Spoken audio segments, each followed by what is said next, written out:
You know where the hole needs to be filled in reality television, and that's someone needs to be following college football athletes now that they've got that real money. Dude, if you were just following the UGA Bulldogs and like you like picked 4 of the stars or 4 of the main characters or whatever, you'd see some shit. You'd see some shit, because I don't know if y'all follow the headlines. I get it gets sent to me. The UGA Bulldog players are constantly getting into trouble for these crazy reckless driving charges, and then all sorts of other crimes I don't want to get into because this is my voice. But who's to say what they did? Right. I wasn't there. I didn't see them do nothing. I didn't see them do nothing except catch a fucking ball, make a touchdown or 2. That's all. Because they're heroes as far as I'm concerned. So, but if you had a reality show that was following those cats around, because some of those guys are making hundreds of thousands of dollars, and they're 18. They're 18, 19 years old, and they've all. I've seen pictures of like the fleet of cars that rolls up over there. Everybody's got a fucking fast car, and they've got track hawks and shit, and they're tooling around Athens, Georgia, and getting these ridiculous speeding tickets and putting people at risk. And they can't be doing that anymore. Now they're down at rank 5, lowest they've been, and not in the playoff. Yeah. It goes to 8 there's 12. Isn't it 12?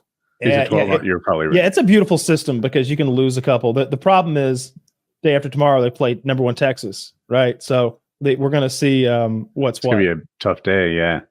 So do you think that they'll be faced with the idea of walking the NIL stuff back at some point where they're like, I mean, I know it's a bell you can't unring, but like, are they going to realize, we really shouldn't have had this funny. happen?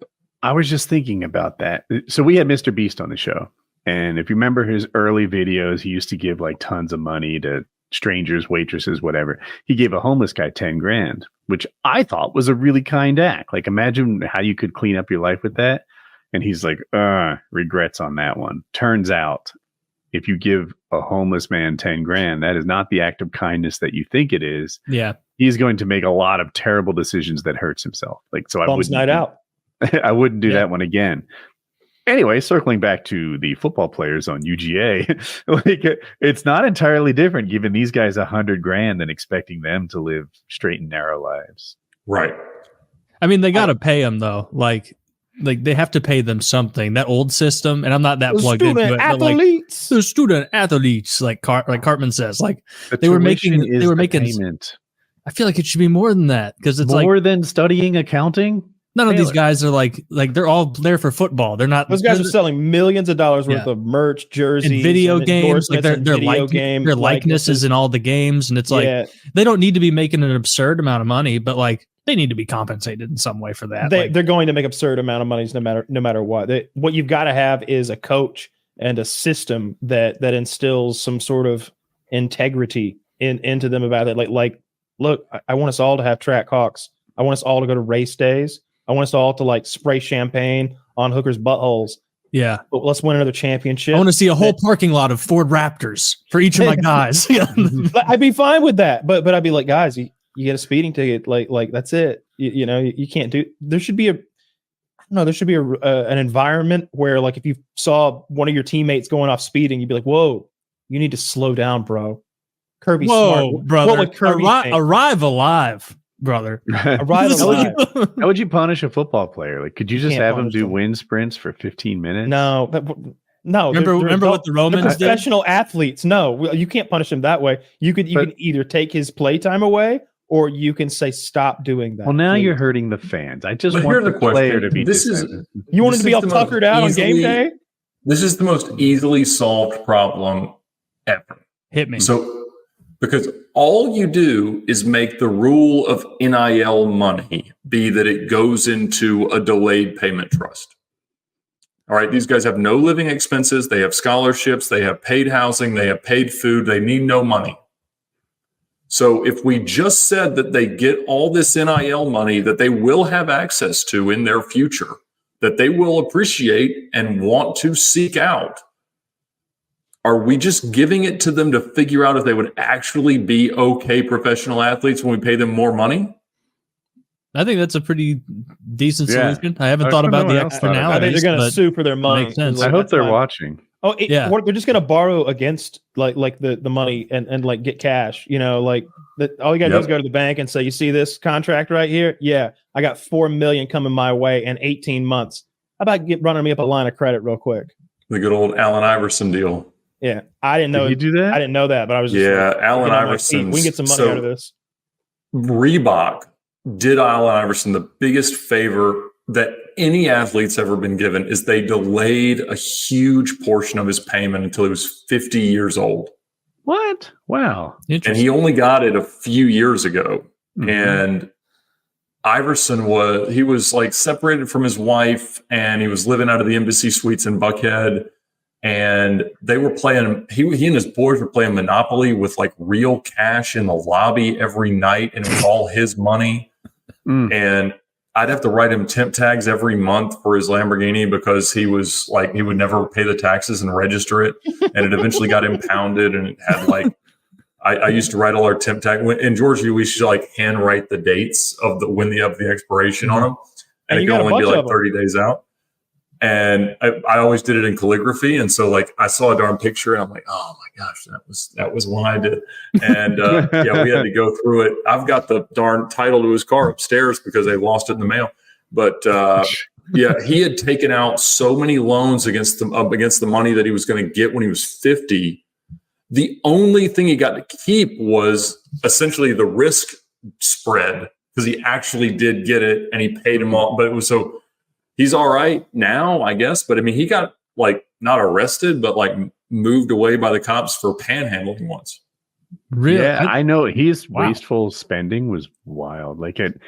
So he had a really, really nice home that he couldn't keep. And when he moved out, he had 120 pairs of Timberlands, which are expensive work boots, just in the closet. They were the fashion at the time. And like $100 a pop, though, right? Like yeah. So that's like $12,000 worth of Timberlands. Do they even make 100 types? Oh, you're probably boots? right. You're probably right. I was driving home when Carmelo went to the Knicks, and he was on the phone yelling like, "Bring me back!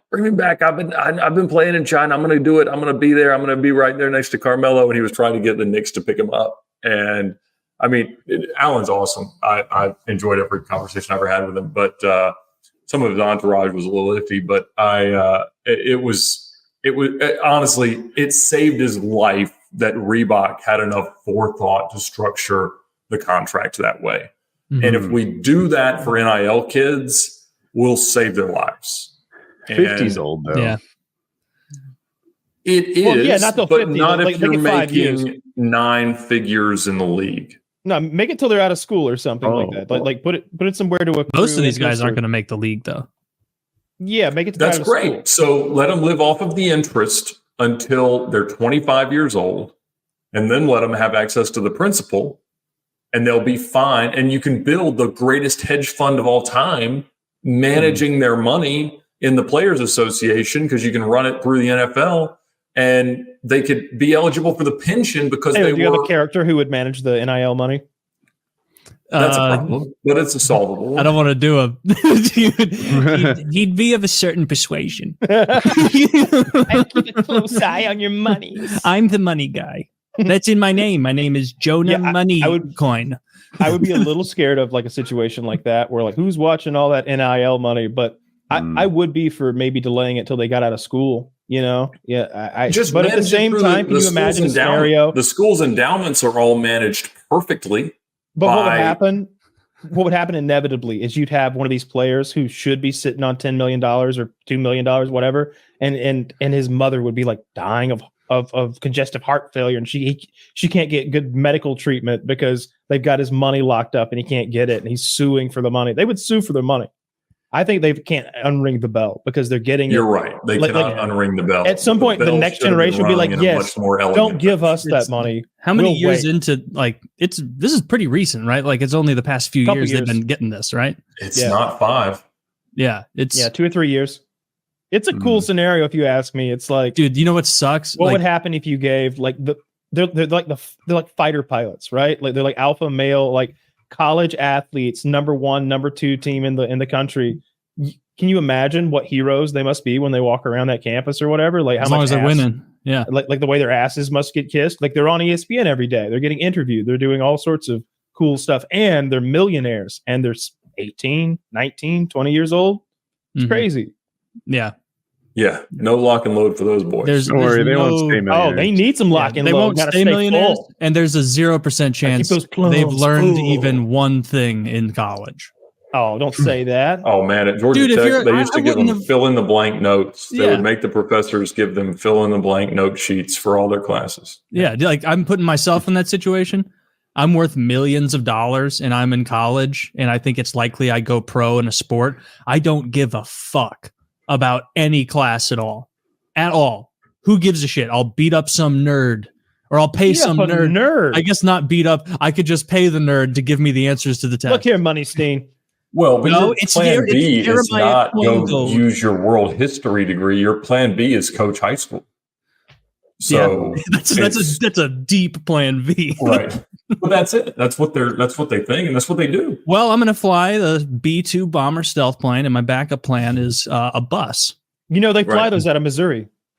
Yes, they do. We have a lot of Boeing is a Missouri-based company. You guys struck. I say you guys. I mean your local B-2 stealth bombers. You guys struck. I'm tired with some Houthi targets in the Middle East. Like today, you flew nonstop from Missouri to the Middle East. That's the worst place to put them. Missouri's not close to any other country. I think that's the idea. I think it's so far away. It's like these are pretty expensive. Let's keep them safe. They're keeping them safe. They're keeping them safe. Yeah.